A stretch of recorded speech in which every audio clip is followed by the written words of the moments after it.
Hi అండి, నమస్తే. Welcome to my channel. నేను మీ ఉష. ఈరోజు వీడియోలో చేపల పులుసుని పర్ఫెక్ట్గా ఎప్పుడు చేసినా ఒకేలాంటి రుచి రావాలంటే ఎలా చేసుకోవాలో చూపించబోతున్నాను.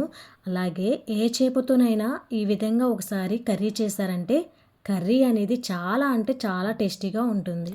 ముందుగా నేను ఇక్కడ మందంగా ఉండే కడాయి తీసుకున్నాను. దీనిలోకి 4 టేబుల్ స్పూన్ ఆయిల్ ఉండేలా యాడ్ చేసుకున్నాను.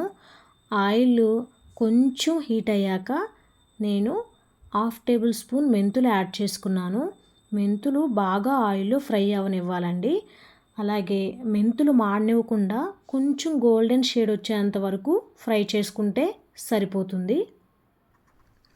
నేను ఇక్కడ 2 మీడియం సైజ్ ఆనియన్స్ని ఇలా చిన్న చిన్న ముక్కలుగా కట్ చేసి తీసుకున్నాను. వీటిని 1 నిమిషం పాటు ఆయిల్లో ఫ్రై చేస్తూ కలుపుకోవాలండి. అలాగే నేను దీనిలోకి 2 పచ్చిమిర్చి ఇలా చీలికలుగా చేసుకొని వేసుకుంటున్నాను. ఇప్పుడు దీనిలోకి ఫ్రెష్గా నూరి పెట్టుకున్న 1 టేబుల్ స్పూన్ అల్లం వెల్లుల్లి పేస్ట్ని కూడా యాడ్ చేసుకొని అన్నీ బాగా కలిసేలా అల్లం వెల్లుల్లి పేస్ట్ అనేది పచ్చివాసన పోయేంత వరకు ఆయిల్లో బాగా వేగనివ్వాలి. ఇలా కలుపుకుంటూ బాగా ఫ్రై చేసుకున్నాక 2 రెమ్మల కరివేపాకును కూడా యాడ్ చేసుకొని అంతా బాగా కలిసేలా కలుపుకుంటున్నా అండి.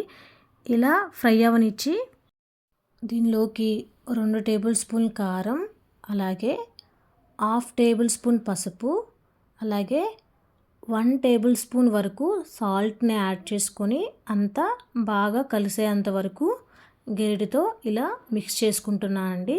ఇలా 2 నిమిషాల పాటు బాగా కలిసేలా కలుపుకోవాలి. ఇలా కలుపుకున్నాక నేను ఒక పెద్ద నిమ్మకాయ సైజ్ అంతా చింతపండుని ముందుగా 1/2 అవర్ నానబెట్టి ఇలా చింతపండు రసాన్ని తీసుకొని కూడా యాడ్ చేస్తున్నాను. ఒక గరిటె తీసుకొని గరిటెతో మొత్తం బాగా కలిసేలా ఒకసారి ఇలా కలుపుకొని మూత పెట్టుకొని ఒక 15 నిమిషాల పాటు బాగా ఉడకనివ్వండి. ఇలా మరగనిచ్చాక 15 నిమిషాల తర్వాత మీకు మూత తీసి చూపిస్తున్నా చూడండి ఎలా మరుగుతుందో. ఈ స్టేజ్లో ఉన్నప్పుడు నేను ముందుగానే ఒక 15 నిమిషాల ముందుగానే ఉప్పు, కారం, పసుపుతో కలిపి ఫిష్ ముక్కలకి పట్టించి పక్కన పెట్టుకున్నాను. ఆ ఫిష్ ముక్కలను కూడా యాడ్ చేసి ఇలా చేతితో ఒకసారి తిప్పుకొని మళ్ళీ మూత పెట్టుకొని మరొక 15 నిమిషాల పాటు కర్రీని మధ్య మధ్యలో మూత తీస్తూ ఇలా బాగా ఉడికించుకోవాలండి.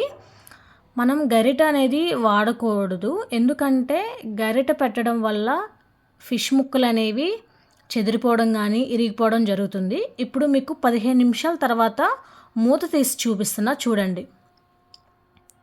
చూసారు కదా, ఆయిల్ పైకి తేలుతూ కర్రీ ఎంత బాగుందో, చాలా బాగా ఉడికిందండి. ఇప్పుడు మీరు ఈ స్టేజ్లో ఉన్నప్పుడు 1 టేబుల్ స్పూన్ ధనియా పౌడర్ వేసుకొని బాగా అంతా కలిసేలా ఒకసారి నేను వీడియోలో చూపించిన విధంగా తిప్పుకొని మరొక 5 నిమిషాల పాటు మూత పెట్టుకుని ఉడికించుకోవాలి. మీకు 5 నిమిషాల తర్వాత మూత తీసి చూపిస్తున్నా చూడండి ఎలా ఉందో కర్రీ.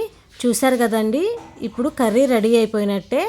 మళ్ళీ ఒకసారి నేను చూపించిన విధంగా ఒకసారి మళ్ళీ చిన్నగా కలుపుకొని ఇప్పుడు కొంచెం కొత్తిమీర యాడ్ చేస్తున్నానండి. ఇలా యాడ్ చేయడం వల్ల కొత్తిమీర ఫ్లేవర్ అనేది చాలా బాగుంటుంది. ఇంతే అండి కర్రీ.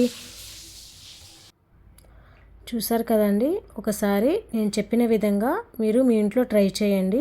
ఖచ్చితంగా మీ ఇంట్లో వాళ్ళందరికీ నచ్చుతుంది. ఒకసారి మీరు ట్రై చేశాక మీకు కూడా ఎలా వచ్చిందో నాకు కామెంట్ రూపంలో తెలియచేయండి. మా వీడియోస్ మీకు నచ్చినట్లయితే ఇలా వీడియో కింద కనిపిస్తున్న లైక్ బటన్ని క్లిక్ చేసి సబ్స్క్రైబ్ చేసుకుని బెల్ ఐకాన్ని క్లిక్ చేసి నోటిఫికేషన్ని ఆన్ చేయండి. అప్పుడే మా వీడియోస్ మీరు మిస్ అవ్వకుండా నోటిఫికేషన్స్ ద్వారా చూడొచ్చు. ఇలాంటి మరెన్నో రెసిపీస్ కోసం మా ఈ ఛానల్ని విజిట్ చేయండి. Thank you.